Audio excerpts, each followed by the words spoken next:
Okay, before I start this video, here's some helpful tips to get you started for collecting charms.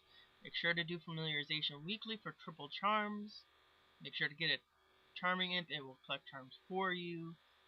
Before you sell, always check the high elk price and the bogrog price exchange for spirit shards, because sometimes you can make more off doing that than just straight up selling the pouch.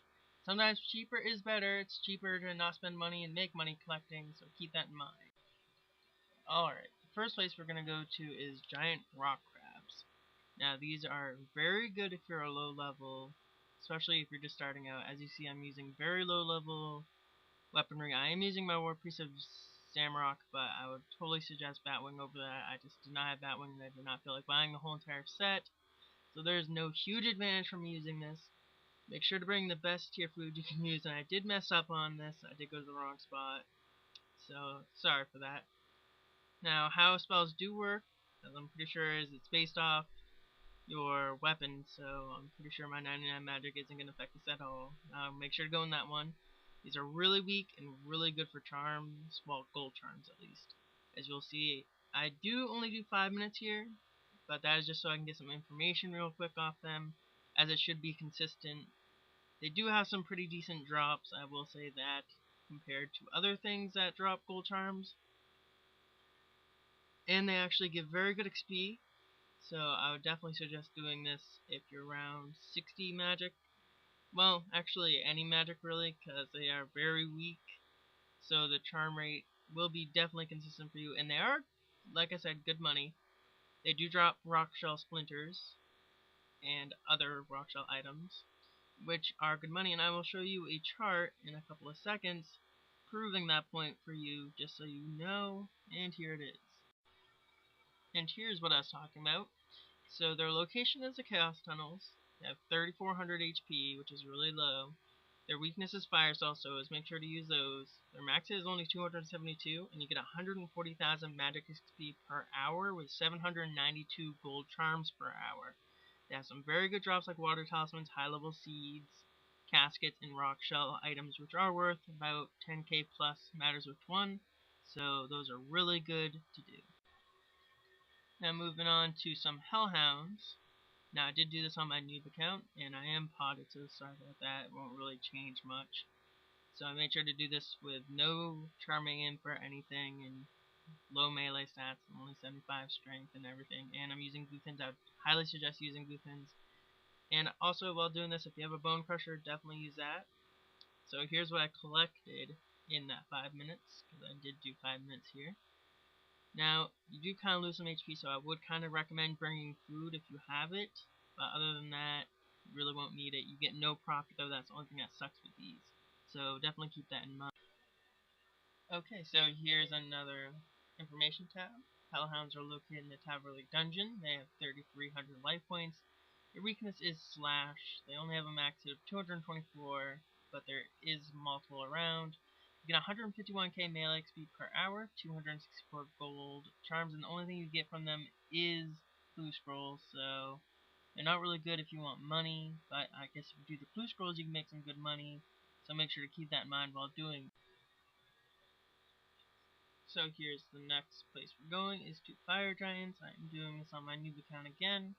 So you're going to want to go to the same place where the giant rock crabs were, but you're going to want to go to the next place next to it. So remember, these are in the wilderness, so always keep this in mind. And they're pretty easy to kill, they don't hit that hard or anything. So you also have chances of making some decent money, as you'll see in the chart that's coming up. I'm just showing you how to, well, just basic kills really. That's all I'm really showing you. They do attack with range, but doesn't really hit that hard. So here's the 5 minutes up and all that I got. They are some decent money. So if you do want to get some money while getting gold charms, I guess, besides the crabs, this is definitely one thing to go to, though I did get some rare drop tables. So yeah, can't help that. So here's information on fire giants. They are located in the Chaos Tunnels, as you can tell a lot of them are. 6,700 life points. Their weakness is slash. Max is 335. Only 93k XP per hour, so they're not as good as the other things, but they do have good drops. And here's some notable ones. Okay, now moving on to some green charm collecting.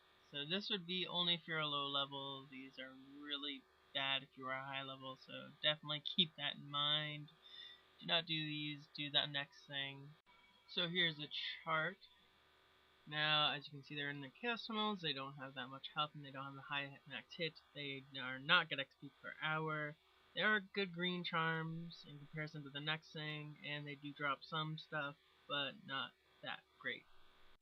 Now on to the next thing, which is going to be Iron Dragons. Now I chose Iron Dragons because dragons have a very good drop rate of green charms, and you can easily kill them safely with a anti-fire shield and anti-fire potions.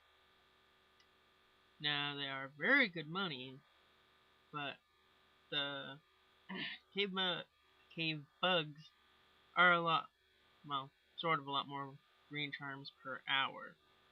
So if you rather money, definitely do these, especially for the chances of visage. So make sure to keep that all in mind. Now on to the chart of the Iron Dragons. They're in Brimhaven Dungeon. They have 7,500 life points. They are weak to water spells. They can hit 488 with melee, but you should not be hit by this as you stay far away. They're 94k mage XP an hour with 88 green charms per hour and 700k profit if you use magic notepaper, which I highly advise you do. Notable drops are Rune, Dragon Plate Skirt, and Legs, and the Visage. So, really good. Now finally on to some Crimson Charm collecting. Now I did this in two brackets. I did this with 70 range weapons as you're seeing on the screen, and I did it with 80 off screen. So when you see the chart, it will be in a 70 bracket and an 80 bracket. So make sure to keep that in mind when you do see it. If it says 70, that means what it was at with using the crystal bow, and 80 was using a zaryte bow, which is pretty much worse than a royal crossbow because these are weak to bolts. I just was really lazy and I didn't want to change around my bar. So expect a little bit more XP and stuff because you will be using their weaknesses if you're using a royal crossbow. And like I said, always use magic notepaper for these kind of things because it'll definitely increase your money. You're spending like 1k to make 2k. Totally worth it. You can get 15k per XP if you used the urns, if you really wanted the per XP, but that'd be kind of a waste in my opinion, because it'd be a lot better off with just using the the ashes that you notepaper on a gilded altar. So, the information for this will be coming up really soon, and let's see how well it worked out. So as we can see, these are located in the chaos tunnels. They have 9,000 life points. The weakness is bolts. Max hit is 304. Now at 70 range, you'll get 130k range XP an hour, 110 crimsons, and make 700k profit. XP at 80 is 174k, 1.1 million profit, and 121 crimson charms, which is really good.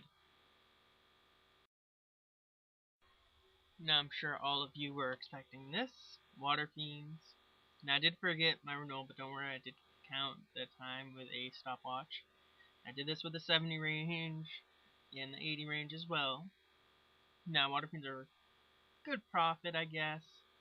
Pretty decent. It's really random how much you make per hour. So always just keep that in mind.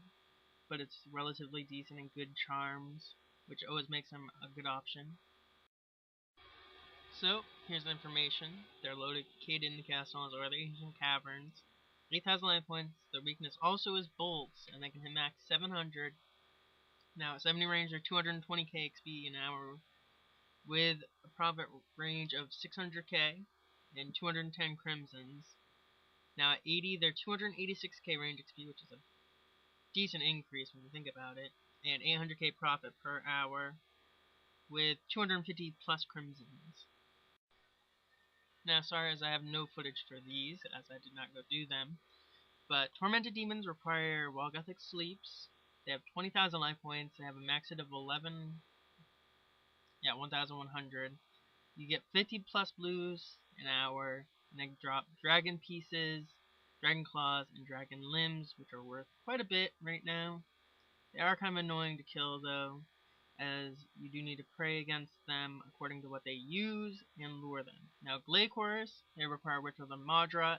They have 30,000 life points. Their max hit is 980, and they can do a special hit that does 50% of your life points, but they are 90 plus blues an hour, and they drop all the not glaiven boots, steadfast, ragefire, glaiven boots, and armadyl shards, which make a armadyl battle staff, which can get you very good profit. So I hope you liked this video. Please give it a like if you did, and comment if you have any questions.